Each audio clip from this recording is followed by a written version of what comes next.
ఏపీలోని బాపట్ల జిల్లా బల్లికురవ సమీపంలోని గ్రానైట్ క్వారీ 6గురిని పొట్టన పెట్టుకుంది. పైనుంచి రాయి పడ్డంతో కార్మికుల జీవితాలు నలిగిపోయాయి.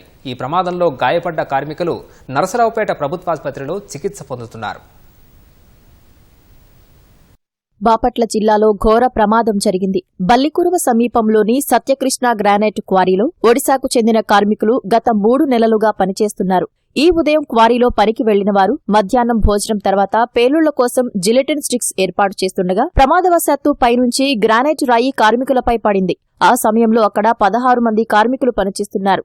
రాయి పడటంతో 4 అక్కడికక్కడే చనిపోయారు. ఈ ఘటనలో గాయపడిన కార్మికులను నరసరావుపేట ప్రభుత్వాసుపత్రికి తరలించారు. చికిత్స పొందుతూ 2 ప్రాణాలు కోల్పోయారు.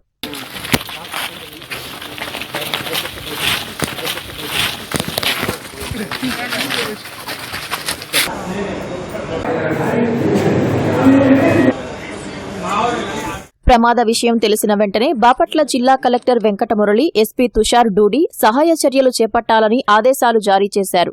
బల్లికురవ పోలీస్, రెవెన్యూ అధికారులు ఘటనా స్థలంలో సహాయక చర్యలు చేపట్టారు. క్వారీ ప్రమాద ఘటనపై సీఎం చంద్రబాబు విచారం వ్యక్తం చేశారు.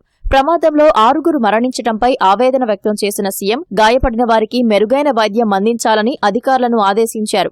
బాధిత కుటుంబాలకు ప్రభుత్వ పరంగా సాయం అందించాలని కలెక్టర్కు సూచించారు. క్వారీ ఘటనపై దిగ్భ్రాంతి వ్యక్తం చేసిన నారా లోకేష్, గొట్టిపాటి రవి, కొల్లు రవీంద్ర సహా పలువురు మంత్రులు క్షతగాత్రులు త్వరగా కోలుకోవాలని ఆకాంక్షించారు.